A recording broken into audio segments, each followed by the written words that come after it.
হচ্ছে আপনাকে কোন সমন্বয়ক পাঠিয়েছে। আপনি হাসপাতালে ভর্তি হচ্ছেন, আপনাকে রেফার করতে হচ্ছে আপনি কোন সমন্বয়কের রোগী। থানায় গেলে এখন জিজ্ঞেস করে আপনাকে কোন সমন্বয়ক পাঠিয়েছে। হাসপাতালে গেলে রেফার করার সময় জিজ্ঞেস করে আপনি কোন সমন্বয়কের রোগী। সমন্বয়করা এখন দেশের ভিআইপি নাগরিক, তাদের নাম না বললে কোনো কাজ করা যায় না।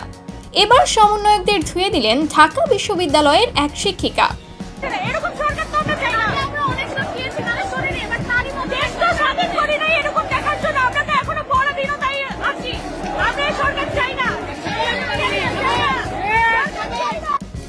কোটা আন্দোলন থেকে সরকার পতনের আন্দোলন, সব জায়গাতেই সমন্বয়কদের নেতৃত্বে হয়েছিল আন্দোলন। নতুন এক বাংলাদেশ গড়ার লক্ষ্যে সমন্বয়করা হয়েছেন উপদেষ্টা। তবে এত কিছুর পরেও পুরো বাংলাদেশে এখন সমালোচিত সমন্বয়করা। যে কেউ এখন সমন্বয়ক হয়ে যাচ্ছে। এবার সমন্বয়কদের ধুয়ে দিলেন ঢাকা বিশ্ববিদ্যালয়ের এক শিক্ষিকা। তিনি বলেন, থানায় গেলে এখন জিজ্ঞেস করে আপনাকে কোন সমন্বয়ক পাঠিয়েছে।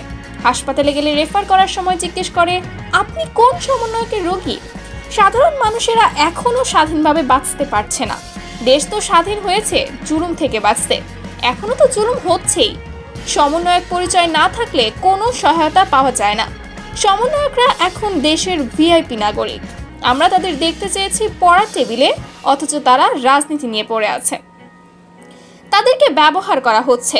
তাদের ব্যবহার করে এসব বিতর্কিত কাজ হলে আমরা তা মানব না। দেশে সবার সমান অধিকার আছে। সমন্বয়কদের পড়ার টেবিলে ফেরার সময় হয়ে এসেছে।